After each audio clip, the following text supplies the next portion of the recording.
Muy buenas a todos, ¿qué tal? Bueno, hoy día un poco más gallego, ¿no? Menos soleado de los que estoy viendo últimamente.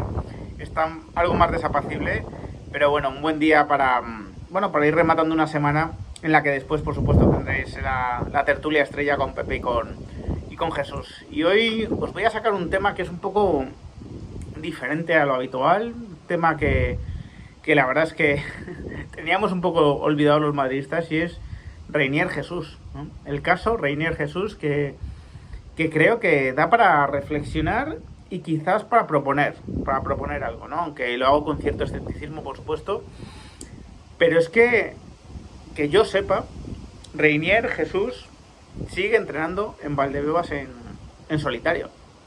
Sigue siendo un jugador que está en un limbo, en una especie de limbo deportivo, porque no entrena ni con el Castilla ni con el primer equipo, sino que entrena con jugadores que son descartes, ¿no?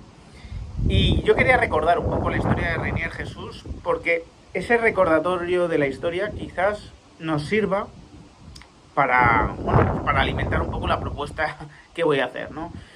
Reinier Jesús llega al Madrid hace 3 años y medio en un mercado de invierno. Llega por 30 millones de euros. Es un fichaje que gestiona, que yo sepa, al 100% Juni Calafat. Y, y llega, bueno, pues muy avalado por la opinión pública, la opinión especializada de esos años. Ya sabéis cuál es mi opinión del trabajo de Juni Calafat. Creo que es un trabajo magnífico que está marcando la diferencia en favor del Real Madrid. Que los casos de Valverde, de Rodrigo y de Vinicius, por hablar de jugadores que venían de Latinoamérica, ¿no? de Sudamérica, y que eran muy desconocidos, creo que le avalan completamente, ¿no? en ese trabajo. Y Reinier era uno más de estos, ¿no? Era una iniciativa más de Juni en ese mismo sentido. Y el Madrid invirtió 30 millones de euros, que es la cantidad, si excluimos a Valverde, más baja entre Vinicius, Rodrigo y el propio Reinier, pero que era una cantidad bastante alta. Yo, por esos días, tuve la oportunidad de conocer un poco el ambiente que había entre los scouts, ¿no? De otros equipos que, bueno, viajaban igual que Juni, pues a conocer a este tipo de jugadores, a mundiales sub-20, a torneos, ¿no? Como el que disputó hace poco Enric, ¿no? El sudamericano también, ¿no? Que se celebra en enero. Y el ambiente, bueno, no lo disputó Enric finalmente, ¿no? Enric se quedó en el Palmeiras, pero ya me entendéis. Y el ambiente entre estos scouts es que Reinier era la apuesta más segura de todas cuantas había hecho Juni Calafat en este sentido. Es decir, se confiaba muchísimo en el potencial bestial de Vinicius, se tenía fe, por supuesto, en la calidad, ¿no? Y en el conocimiento del juego de Rodrigo. Valverde era un desconocido, insisto, no entraba en las quinielas. Y de Reinier se pensaba que era un jugador con la capacidad ya de marcar diferencias, ¿no? O de empezar a tener un rendimiento muy en el corto plazo. Seguramente porque era un jugador más hecho, ¿no? Un jugador con una estructura física ya más consolidada, porque venía de hacerlo realmente bien con el Flamengo, jugando la posición de media punta, de falso 9 en ciertas ocasiones. Se le comparaba con Kaká, ¿no? Era una comparación habitual la de Kaká y Reinier. Y evidentemente cuando tú comparas a un jugador con Kaká estás estableciendo un listón ya bastante alto desde el principio. En definitiva, era el fichaje menos arriesgado de Juni Calafat, por lo menos por esas tierras. Llega a Valdebebas y llega con la idea de empezar en el Castilla como les ocurrió al resto. Como les ocurrió exactamente al resto. En eso no había diferencias. También es verdad que el Madrid, en esos momentos, tenía el cupo de extracomunitarios cubierto, si no recuerdo mal. Estaba Vinicius ya, estaba Rodrigo y había un tercer jugador, creo recordar que también estaba, que era Militao.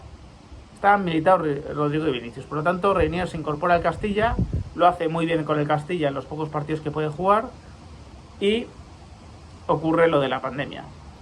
Y Reinier se queda en un limbo porque ya no puede jugar con el Castilla, tampoco puede entrenar con el primer equipo cuando se reanuda la actividad y básicamente está unos cuantos meses sin ningún tipo de actividad más allá de lo que podéis hacer él por su cuenta o tutelado por el Madrid.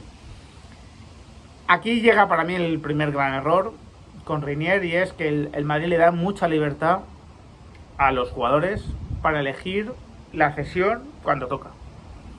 Es parte del plan de trabajo, parte de la oferta a la hora de ficharlos, de seducirlos, es decirle, oye, si tienes que salir cedido vas a tener una gran libertad para elegir tú el equipo al que vas cedido. Siempre que cumpla unos mínimos lo vas a tener, ¿no? Y Reinier elige el Borussia Dortmund, que era uno de los equipos, junto al Atlético de Madrid y otros grandes, que se interesaron por él en su momento cuando fichó por el Madrid. Fue un fichaje que el Madrid tuvo que pelear, como hace siempre, ¿no?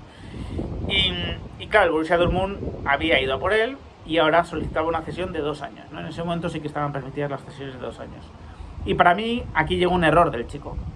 Se fue a un club que estaba repleto de talento ofensivo propio, es decir, propiedad del Borussia Dortmund, que el Borussia Dortmund iba a querer poner en valor en el mercado y que por lo tanto iba a partir con más posibilidades de jugar. Había muchos jugadores, ¿no? ¿Para qué os lo voy a decir? Estaba Erling Haaland, por supuesto. Fijaos cómo está el viento que salta esto, ¿eh? Estaba Haaland, estaba Brandt, estaba Marco Reus, estaba el hermano de Hazard también. Bueno, había un montón de jugadores y me estoy dejando unos cuantos, por supuesto, que le competían en el puesto, y Reinier apenas jugó nada en esos 2 años. La verdad es que fue, pues testimonial su paso por el Borussia Dortmund, y el Madrid recuperaba un jugador sin confianza, sin ritmo, un jugador que además había llegado al Borussia Dortmund sin una base física en los últimos meses por el problema que había habido con él, ¿no? Ese limbo en el que había estado, que no podía entrenar ni siquiera con el primer equipo al ser extracomunitario. Y lo cierto es que, y además por temas de la pandemia, ¿no? Por temas sanitarios no podía entrenar con el primer equipo. Total, que se fue complicando la situación. Llegó cedido el año pasado al Girona, y en el Girona la verdad es que no ha tenido mucha suerte. 18 partidos, 5 de ellos de titular, 2 goles, 1 asistencia, pero la sensación de que no ha tenido continuidad física, que ha tenido lesiones en 2 o 3 momentos del año muy importantes, y además lesiones complicadas, ¿no? Complicadas, de estas que te sacan 1 o 2 meses de la competición. Así que es un jugador ahora mismo sin confianza, seguramente. Es un jugador cuyo currículum en los últimos años le perjudica a la hora de encontrar un equipo, porque además es extracomunitario, porque tiene un salario pues relativamente importante para ciertos clubes, y además el Girona, que era el máximo favorito para seguir contando con sus servicios, pues con la venta de Oriol Romeu al Barcelona se ha hecho con Pablo Torre, ¿no? Ha habido una especie de intercambio ahí, por lo tanto se ha quedado fuera del Girona. ¿Cuál es mi propuesta, ¿no? Todos estos antecedentes para hacer una propuesta. Oye, si no sale un destino atractivo para Reinier, ¿por qué el Real Madrid no se lo queda? En el Flamengo jugó de falso 9, como digo. Creo que en el esquema actual de 4-4-2 podría encajar en una de las 2 posiciones de arriba.